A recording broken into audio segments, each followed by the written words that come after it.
I'm a recruit, and I'm a humans. Simple as that. My power is invisibility. I wasn't taken from some fallen planet like most others. My youth wasn't terrifying like the rest, and I sure as hell didn't come from whatever the fuck 22 came from. I was the grandson of the planet leader Francis.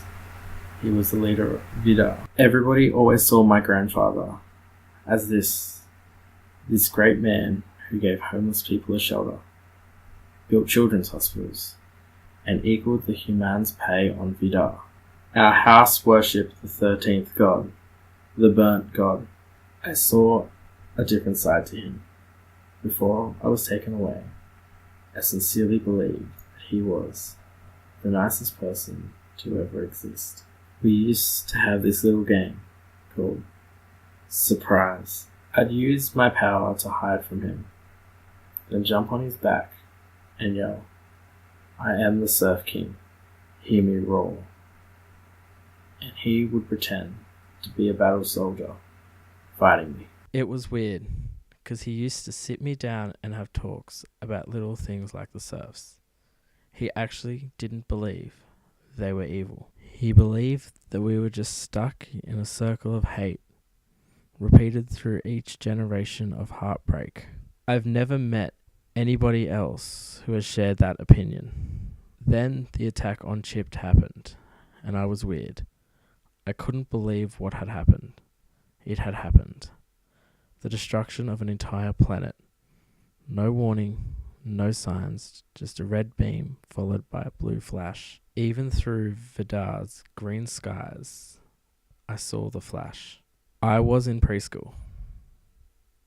We were sitting inside reading a story about a superhero who could shoot rays of sunshine out of his palms when the room turned red. I looked out my window and saw a blue dot in the sky. As a child, you can't imagine something that destructive happening. I didn't really understand till my grandfather sat me down. He tried to put it into terms I could understand. He told me something tragic had happened. Something he feared would not only be considered one of the greatest tragedies of our time, but inspire enough fear to create the next. After that, he had to sit through a lot of press briefings with other planet leaders, trying to explain the situation. He gave me a lot of strawberry ice cream that day. He didn't want me to be angry or scared. He just wanted me to understand. Because my grandfather had been sympathetic towards the serfs in the past, the press tried to corner him into saying what they wanted. They nearly got him, but then he took a breath and said, "I'm not defending the actions that happened today. I don't believe many actions to be unforgivable or unjustifiable, but I don't see a root for this one. I don't know what's honestly worst. Somebody was sad and lonely enough to justify doing this horrific act, or that somebody's consciousness could be so far out of whack that they actually see this as a good thing. I don't know the answer for this situation. Nobody is truly evil, not even the serfs. You say the serfs are evil, but to that I simply ask, why? Why do they spare the kids? As long as that is true, I believe there is some scrape of decency left in the serfs, even in times like this." Schools had always shown the serfs as monsters to me. Francis locked me in my room at night. He told me it was for security reasons. I never knew my room was soundproof. I found that out later. One night, I thought I would play our little surprise game and use my powers to sneak out of my room. I was invisible, so he didn't know I was there. I snuck into his office, and there was a woman. A young woman. She was confused as to why she was here. He walked over and locked the door. Then he told her that he was sorry, that he would take care of her family, that they would believe that she skipped planet. She asked what was going on. Then he said he needed to get it out of his system. Then he backhanded her. She fell off her chair. He kicked her, slamming her against the table. She grabbed a letter opener and tried to stab him. Francis was also humans like me. He had super strength, which meant most blades couldn't pierce his skin. Hardly a blunt letter opener. He was always regarded highly for having that power, but never using it for violence. He grabbed her by the hair and dragged her onto the table. He forced his hand into her back and told her that he needed to hear her squeal. She started to cry.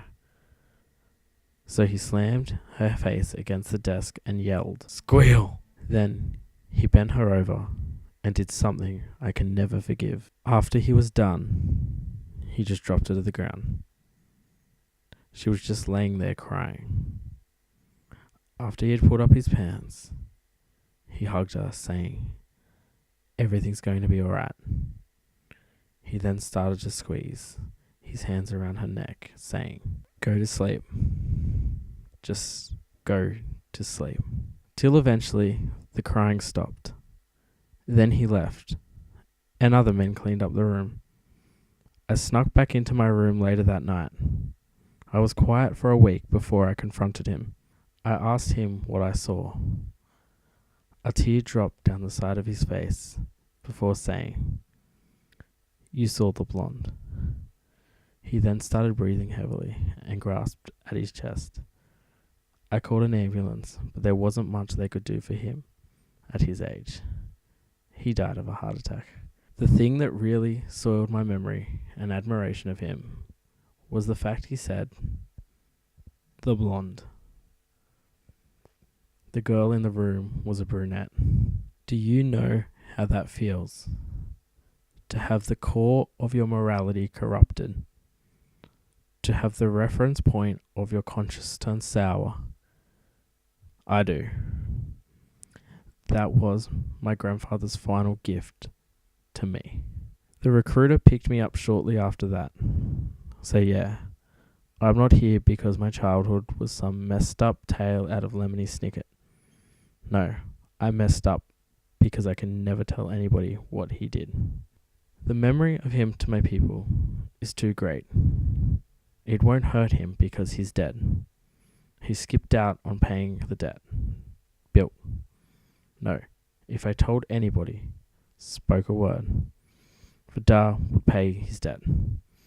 A white knight that inspired people to be their best would be dragged into the mud. I couldn't do that to Vidar, but now I hate Francis and everything he stood up for.